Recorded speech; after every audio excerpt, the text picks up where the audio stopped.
Robin Williams really hated him more than Nanyon. Robin Williams was born Robin Cloran Williams on July 21, 1951 in Chicago, Illinois. Williams was the son of Robert Fitzgerald Williams, a top worker at Ford Motor Company, and Larry McLaurin, a former model from New Orleans. His childhood was shaped by having money and being alone, as his dad's business job meant the family moved around a lot, and young Robin spent much of his time having fun by himself with a busy imagination and a quick sense of humor. Even though he was shy and quiet as a boy, he soon found out that making people laugh was a powerful way to make friends with others, planting the seeds for his future job in comedy and acting. Williams started his school learning at Juilliard School in New York City, where he trained alongside other talented performers, including Christopher Reeve, who would become one of his closest lifelong friends. It was at Juilliard that teachers saw his amazing gift for making things up and told him to use his special style rather than follow regular acting ways. Even though he did not finish his time there, the training and help he got played a big role in shaping his career.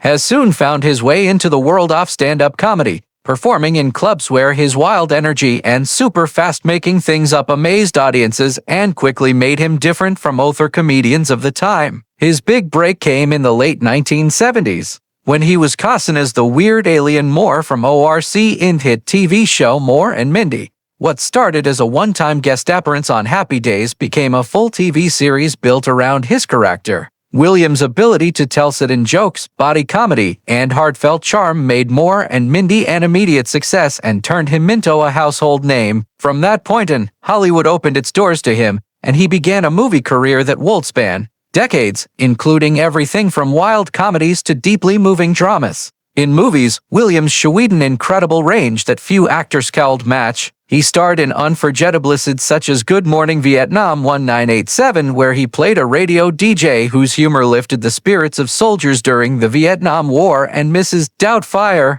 1993, in which he dressed up as a Scottish nanny to stay close to his children after a divorce. Both roles showed his comedic genius while also revealing his deep ability for tenderness and humanity. But Williams also did great in more serious roles, earning praise from critics for movies like Dead Poets Society 1989, where his acting of an inspiring English teacher encouraged students to grab the day, and Good Will Hunting 1997, which earned him the Academy Award for Best Supporting Actor for his acting of a caring therapist who helps a troubled young genius. Behind the curtain of fame, however, Williams faced personal struggles, habitual drug and alcohol problems in the early years of his career, and later dealt with cycles of sadness and worry. Yet, even as he faced private pain, he continued to give joy to millions. Friends and co-workers often talked about this generosity and kindness, how he would go out of his way to lift others up, sometimes when he himself was feeling low. He was known for visiting children's hospitals in character, brightening the days of those in the darkest situations, and giving his time and support to countless charities.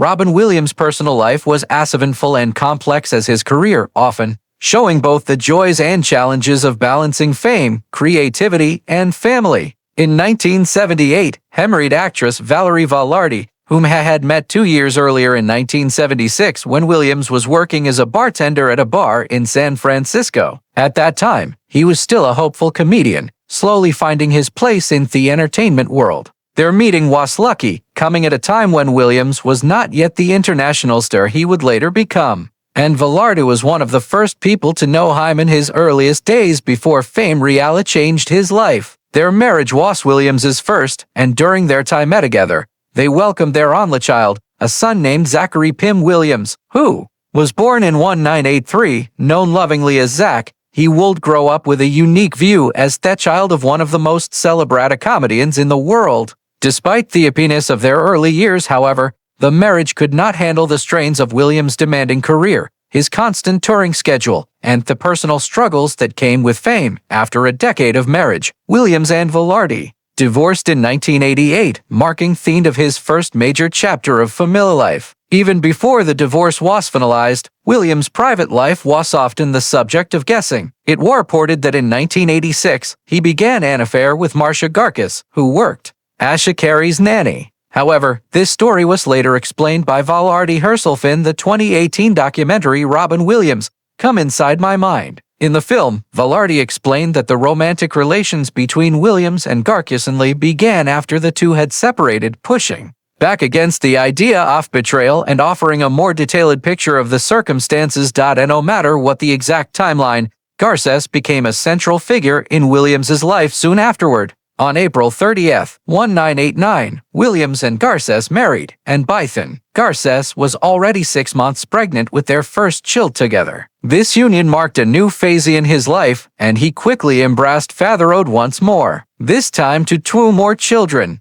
a daughter Zelda Ray, born in 1989, and a son Cody Allen. Born in 1991, Williams was known to be deeply loving and playful with his children, often mixing his comedic genius with his role as a father. Andalda and Cody grew up not only with a devoted dad, but also one of the most imaginative personalities in the world. However, despite nearly 2 decades together, the pressures of celebrity life and personal differences eventually took a toll. In March 2008, Garces filed for divorce from Williams, citing problems they couldn't solve. Their divorce was finalized in 2010, closing another major chapter in his personal journey. Williams did not remain single for long. In 2011, he entered into his third and final marriage with graphic designer Susan Schneider. Their relationship was quieter and more private compared to his previous marriages, and many close to him observed that Schneider provided him with a sense of stability and friendship in his later years.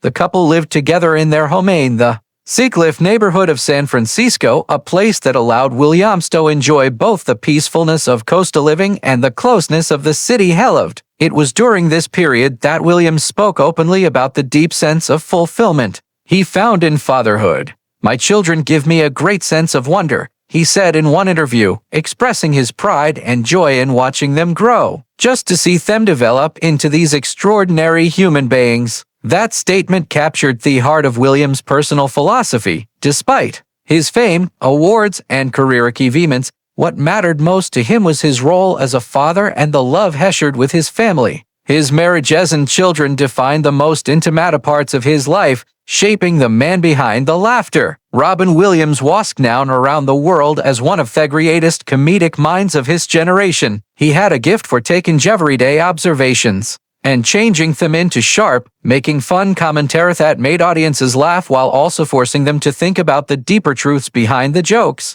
Among the countless subjects he made fun of throughout his career, few individuals drew as much of his dislike, mockery, and outright anger as Donald Trump. To Williams, Trump represented everything he hated about arrogance, greed, and the using of others for personal gain. Time and again in his live stand-up shows, television appearances, and interviews, Williams made it abundantly clear he had little patience or respect for Trump, and his words about him often carried a biting edge that revealed genuine contempt. Williams was a comedian who could make jokes out of anything, but when he spoke of Trump, his tone had a harsher, more cutting quality, as though he truly meant every word. One of his most famous jabs came during a live performance when he made fun of Trump's vanity and obsession with wealth. "Donald Trump is a man who says he's self-made," Williams joked, "but you see all the things he inherited, and you wonder how much of that self-made was actually built on the backs of other people." This wasn't just a passing joke. It was an accusation. Williams saw Trump as the perfect example of entitlement and privilege pretending to be hard work, and he refused to let that slide. Williams also targeted Trump's appearance, but not in the shallow sense of simply making fun of someone's looks. Instead, he used Trump's hair, his exaggerated mannerisms, and his loud speech patterns as a way of exposing the fake nature of the person that Trump created. "That hair," Williams once joked, "isn't hair. That is a creature living on his head, hanging on for dear life. It's like a pet squirrel that never got housed." Audience roared with laughter, but the humor was the suggestion that Trump's entire public image was a fake front, manufactured, false, and absurd. Beyond the jokes about appearance and wealth, Williams often talked about what he saw as Trump's moral bankruptcy. He hated bullies, opportunists, and people who succeeded by stepping on others. In Trump, Williams saw the worst of those qualities. "He's like a bad monopoly player," Williams sneered. "He doesn't care about the rules. He just wants to own everything. And when he loses, he flips the board and calls it unfair." These lines hit hard. With audience abcaus they matched with few a spread view of Trump as someone obsessed with winning at any cost. regardless of the damage he left behind. What made Williams' jokes about Trump so powerful was that they went beyond comedy. They carried real anger and dislike. He rarely showed outright hatred towards specific individuals, preferring instead to poke fun at universal human behavior. Yet Trump stood out as an exception. Williams' words suggested that his feelings were more than just comedic exaggeration. He genuinely despised what Trump represented. Trump's loudness, his self-promotion, and his lack of humility clashed with everything Williams valued. Williams believed in kindness, empathy, and lifting others up. While Trump projected power, wealth, and dominance, it was inevitable faith to figures, so opposite in their outlook on life, would collide in the world of satire.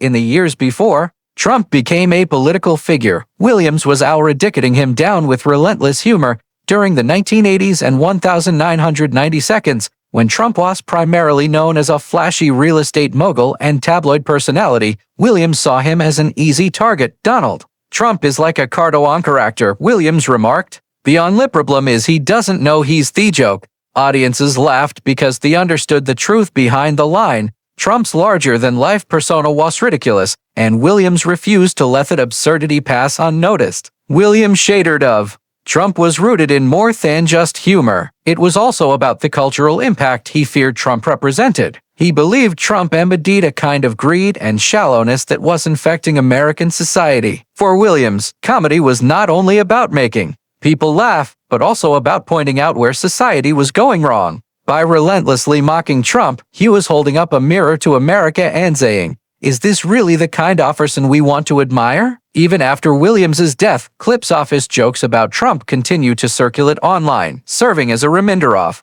how deeply he disliked him. They resonate even more strongly in hindsight, given Trump's later rise to political power. Williams had seen through the act long before many others did. His contempt was not just personal. It was prophetic. He recognized the dangers of elevating someone whose values were rooted in ego and greed, and he used his platform to warn audience in the guise of humor about exactly what kind of man Trump was. Ultimately, Robin Williams truly hated Donald Trump more than anyone else he ever joked about. His comments were sharper, his tone harsher, and his contempt more genuine. Through biting wit and raw honesty, he made it clear that Trump was more than just a punk line. He was the embodiment of everything Williams found dangerous, false, and destructive in modern culture. Some people, Williams once said with a smirk, are born to entertain, to inspire, to bring joy, and some people like Trump are just born to be Klein. On August 11, 2014, the world lost one of its brightest comedic lights when Robin Williams passed away in his home in Paradise,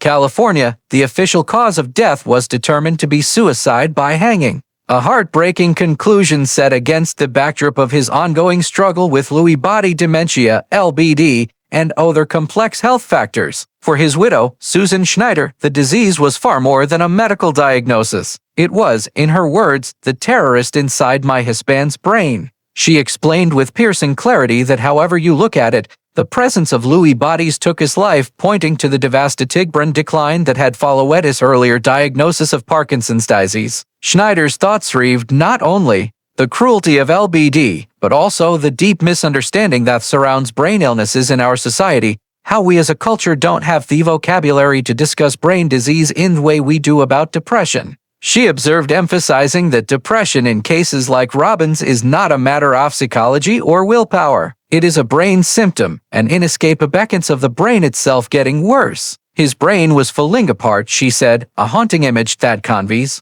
both the invisibility of the disease and the relentless toll it takes in those it afflicts. Even medical experts had wrestled with the mystery of Williams' condition. For years, doctors struggled to pinpoint a definite cause for his changing symptoms, ultimately leading him with Parkinson's disease before the more complicated understanding of Lewy body dementia came to light. The combination of Parkinson's and LBD created a perfect storm of cognitive and emotional disruption, one that could deceive even the most experienced neurologists and devastate the families of those affected.